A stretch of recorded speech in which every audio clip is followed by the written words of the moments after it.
I think we're going to find in time that there are other reasons why they exited like this, and I think it's China, rare earth minerals, or pipelines, or something else. There's something else behind just him wanting to get out. It makes no sense unless you're just trying to destroy the nation and all of our credibility below our island. The Nazarene people say the Christians, Christ people organize this. Playing back, patriot, we the people, patriots. Fundraising, raising in the sun, all the renaissance. Lakes they use, truth lives here. The next viewers, 48 hours, 28 million, donate dollars like your life depend on it. Afghan arrogance, pretend president, by the make 20 years irrelevant. Taliban, South Park, Most High, my Glendale, buy some tabs. So-called voter fraud, Trumper the POTUS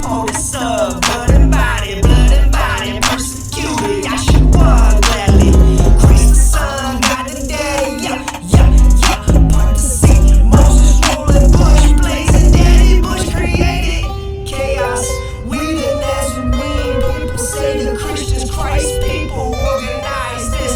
Glenn back, patriot, we the people, patriots. Fundraising, raising in the sun, all the renaissance. Like steals, truth lives here, vacuum like Hoover, Obama blew it. Trump said, what up, fire and fury. Now you got a reason to fear me. In God we trust, and you believe it. Mercury 1, they rock from the sun. Make a faded gun, Michael J. DeLorean, Tyson, Jordan, Jackson. We the Nazarene people say the Christians, Christ people organize this. Glenn back, patriot, we the people, patriots. Fundraising, raising in the sun, Harlem Renaissance. Thanks to use, truth lives here, mighty yokes. Petrified wood, the State Department, let us fly out. This is nonsense, polish, executive branch departments. Only need cabinet members in office, Secretary of Defense. This President's War, Secretary of War. We already war, WAR, non-combatant, Biden get terrorists, arsenals and ARs, running guns like Barry, Fast and Furious. Benghazi wasn't a movie, Organize this, Glenn back, patriot, we the people, patriots. Operation Pineapple Express, no Seth Rogen yet. Special Forces vets, doing Command-in-Chief's job, enforcing military jabs. General Milley, General Mills, soggy cereal and milk. General Black would've told him, drop it, give me 50,000 for all the lives we saving. Real men don't care about race, and we will win the race. Now worry about your faith. Fundraising, raising in the sun, Harlem Renaissance.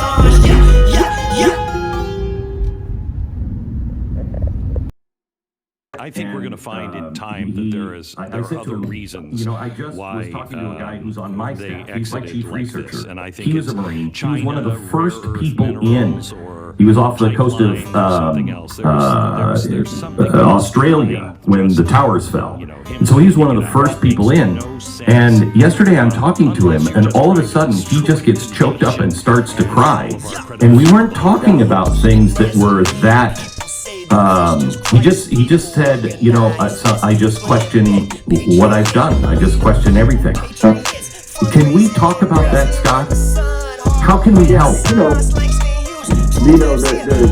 I'm seeing the same thing with our volunteers who, on the Pineapple Express, who these retired special operators, combat infantrymen, Marines, who volunteered to help their brothers and sisters who they had served with. They got recruited again. I mean, I talked with a Vietnam veteran yesterday, Glenn, who's basically had to watch Saigon fall twice,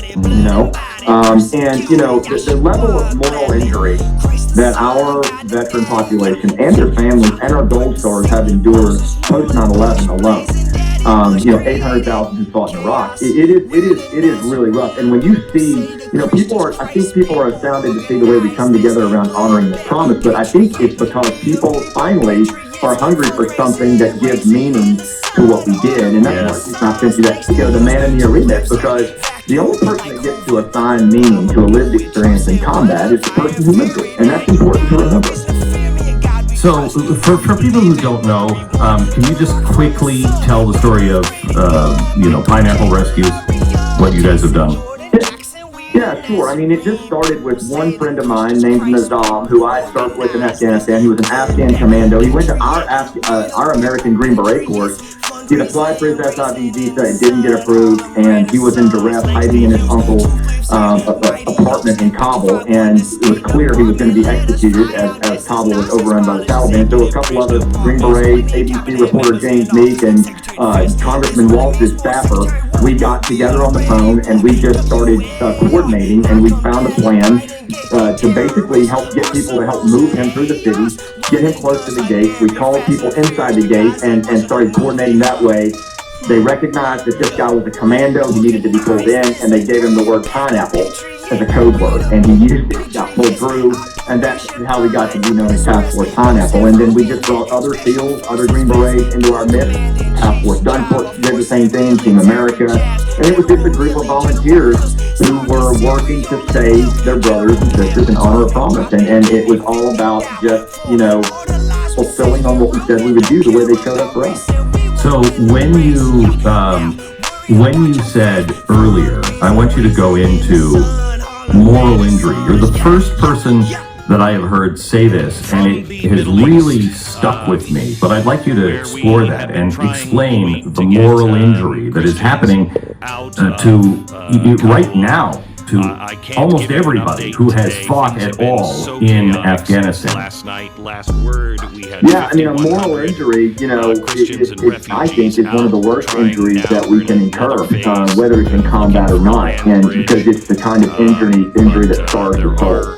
And there's no deeper wound than that when the soul is scarred, when you have to take action that runs counter to your moral compass. And, combat throws that at us all the time, and politicians make it particularly challenging because of the policies and bureaucratic approaches that they lay on top of, what should be, the humanity of honoring a promise. And again, this is every administration I served under for the whole Afghan war. We faced moral injury after moral injury as we executed our orders. And now, though, I think this is the ultimate. I mean, any veteran will look at this. I think any citizen will look at this and go, no, this is what my parents taught me when I was a kid. You don't leave your... And to violate that, I believe, if we violate it, if we don't stand together as a nation, we are running off a cliff towards an abyss of moral injury that will haunt us the rest of our days, both as a collective and as individuals. Scott, I don't know if you've ever heard me say this before. The audience is probably so sick of hearing this story, but it is so... I understand it fully right now. When I went over to Auschwitz, I talked to one of the righteous among the nations. She was 16 years old. She started saving Jews with her mom and dad. Because of her, when I asked her about 10 years ago, what do we do to water that seed that's in all of us? She said to me, you misunderstand. The righteous didn't suddenly become righteous. They just refused to go over the cliff with everyone else. This is what you're talking about now. These people, all of us, know what our parents taught us, Chad, what we don't leave people behind. Our word is our bond, all of these things. And if we accept this, we will go over the cliff with the rest of humanity. It is so important for people to stand and do not move from that principle. It appears as though once you do, it's very hard to come back. And this is not about Republican or Democrat, mask or no mask. This is about a level of humanity and doing what our gut and our solar plexus tells us to do. Our body knows what to do, and we have to trust it. Okay, so Scott, you are, I'm just putting myself now into somebody who's currently serving, and you had to stand there, and your gut said, this is wrong, but you did the right thing by not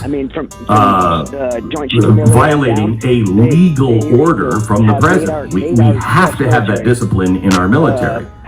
So what did they do to get past this? And how can we help?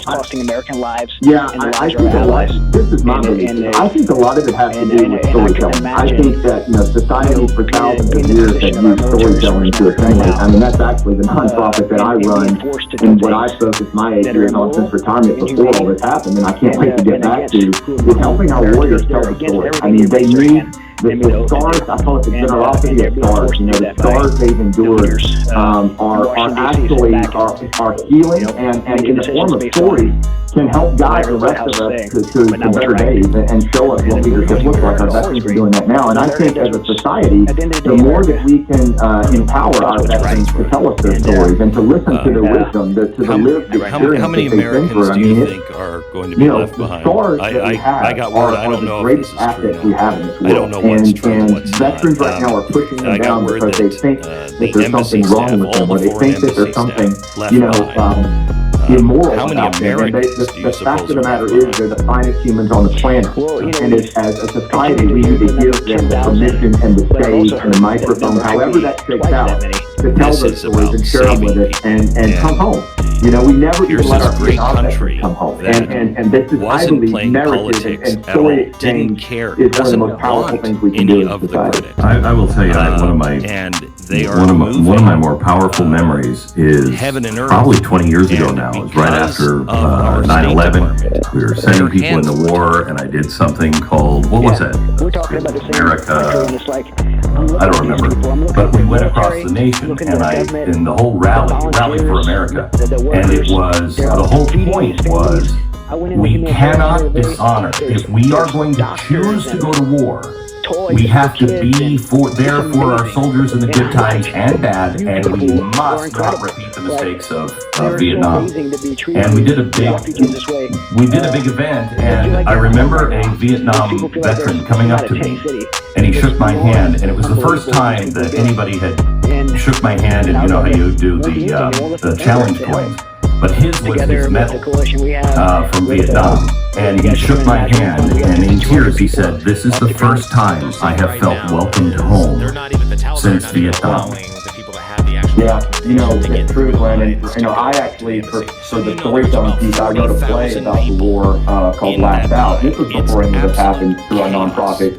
And to complete my midlife crisis, I started acting with a group of other combat veterans, and we took it on the road, and we went to all these different cities, and the whole idea was to do storytelling, like, you know, old school storytelling from the stage, so that people in the audience could actually experience and feel, you know, what my character, Master Sergeant Danny Patton, Green Beret, and his family went through in this long war, and his relationship with the Afghans. Now it's very hard to see it, but I can't tell you that one Green Beret sergeant major's sister, she stood up and she said in our talkback, you know, "Thank you for showing me in 90 minutes what my baby brother's been trying to tell me for 5 years." And, you know, it really is in the realm of narrative that we can do it. And we're going to have to find a way to do that. We're going to have to find a way to do that as a nation. We're going to have to find a way to do that for our veterans.